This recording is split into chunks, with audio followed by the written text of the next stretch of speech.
Hola, soy María del Pilar Salazar, profesora de Antropología Bíblica y Fenomenología de Religiones. Estás en Lecciones de Biblia y Ciencia, un espacio dedicado para quienes quieren aprender algo más de la palabra de Dios. Aquí encontrarás temas relacionados con la Biblia, temas teológicos, estudios bíblicos y áreas particulares de la antropología bíblica, la apologética cristiana y fenomenología de religiones, entre otros. Así que si eres un seguidor del Maestro de Maestros Jesucristo y si te gusta este material y colma tus expectativas, te invito a que no dejes de seguir este sitio y compártelo con otras personas que tú consideres que puedan ser bendecidas por estas lecciones de Biblia y ciencia.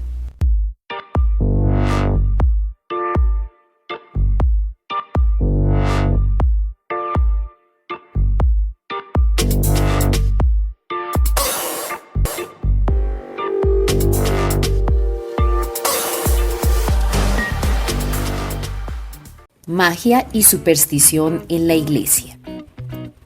En esta ocasión trataremos el tema magia pragmática y utilitarista, basado en las conferencias del pastor Arturo Iván Rojas Ruiz.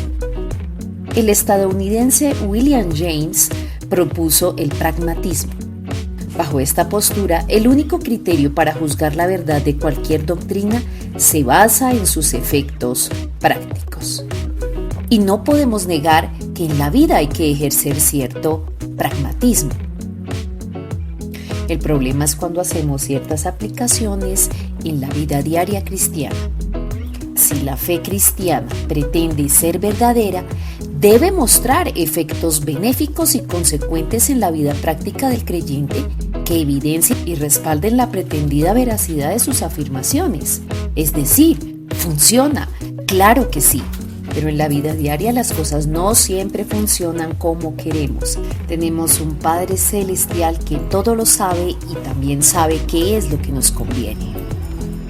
Otro aspecto a tener en cuenta es que el cristiano debe recordar que no todo lo que funciona es verdad. No siempre lo viable es verdad. Y aquí vale la pena recalcar que la Biblia no niega la utilidad del pragmatismo para esclarecer la verdad. Por ejemplo, veamos lo que dice Deuteronomio 18, 21, 22. Tal vez te preguntes, ¿cómo podré reconocer un mensaje que no provenga del Señor? Y miren la respuesta. Si lo que el profeta proclame en el nombre del Señor no se cumple ni se realiza, será señal de que su mensaje no proviene del Señor. Ese profeta habrá hablado con presunción. No le temas. Este pasaje es cierto, pero la Biblia en su totalidad no lo considera como el único criterio o el criterio final y definitivo para sustentar la validez de una convicción. Miremos lo que dice Deuteronomio 13, del 1 al 4. Cuando en medio de ti aparezca algún profeta o visionario y anuncie algún prodigio o señal milagrosa, si esa señal o prodigio se cumple y él te dice, vayamos a rendir culto a otros dioses que no has conocido, no prestes atención a las palabras de ese profeta o visionario. El Señor tu Dios te estará probando para saber si lo amas con todo el corazón y con todo el alma. Solamente al Señor tu Dios debes seguir y rendir culto. Cumple sus mandamientos y obedécele. Sírvele y permanece fiel a Él. Como vemos, por más que se cumpla una palabra de un profeta, debemos tener cuidado porque no siempre es la verdad. No nos debemos regir por visiones, debemos regirnos es por la totalidad de la palabra de Dios. Recuerden como dice en los Salmos, la suma de tu palabra es la verdad. Pero ¿y entonces aquí cómo hacemos para discriminar esa línea tan delgada? Pues antes de preguntar si esto funciona, debemos preguntarnos primero, ¿es esto correcto? ¿Está de acuerdo a las Sagradas Escrituras? Ese es el factor de delimitación. Pero pasemos a este segundo aspecto porque esta magia de la que hablamos no solo es pragmática, sino que también es utilitarista. El utilitarismo es un sistema ético muy emparentado con el pragmatismo que defiende que se debe siempre optar por aquello que le brinde la mayor y más inmediata utilidad a la mayor cantidad de personas. Bueno, este sería el ideal, pero la pregunta aquí es ¿quién determina qué es lo más útil para una persona o para un grupo de personas en un momento dado? ¿El hombre o Dios? El problema del utilitarismo es ese. Por lo general es el hombre el que decide si le sirve o no le sirve. Y el hombre se equivoca con demasiada frecuencia. Y aquí es muy importante recalcar que precisamente la actitud mágica es cuando yo no reconozco al misterio, sino creo que el misterio está a mi servicio. En una de las prácticas diarias y más importantes del creyente, como lo es la oración, podemos ilustrar en qué momento pasa de ser de verdad ese diálogo con Dios a volver simplemente las oraciones en peticiones como si fuera cualquier conjuro mágico. Porque si bien es cierto que Dios suple nuestras necesidades, lo hace bajo ciertos parámetros que deben ser tenidos en cuenta. Entonces, para que esa petición sea respondida, debemos tener la actitud correcta. Y también debemos recordar que si Dios no responde conforme a nuestros deseos, es porque Él permite incluso circunstancias difíciles, porque lo importante para nuestro Padre no es satisfacer los caprichos, sino cambiarnos a nosotros, moldearnos. En esta conferencia también el pastor Arturo Rojas nos da un ejemplo muy interesante de la vida cotidiana. Cuando de pronto necesitamos taxi en medio de una gran tormenta, una gran lluvia, podemos asumir dos actitudes. La actitud mágica, pragmática y utilitarista. Si supone que oro, Dios me responde. Se supone que soy su hijo, me va a enviar un taxi que necesito en este momento. Entonces yo puedo orar diciéndole, Señor, necesito y reclamo un taxi y envíamelo ya porque lo necesito. Esa sería una actitud mágica, como el genio de la lámpara, respóndeme a mis deseos. La fe madura pensaría con un estilo un poco diferente, pero sobre todo con una actitud. Señor, si conviene, por favor, trae un taxi. Permíteme bendecir a la persona que está allí. Te pido que me lleves a mi destino con seguridad y pueda bendecir a otros. Lo importante no son tanto las palabras como la actitud.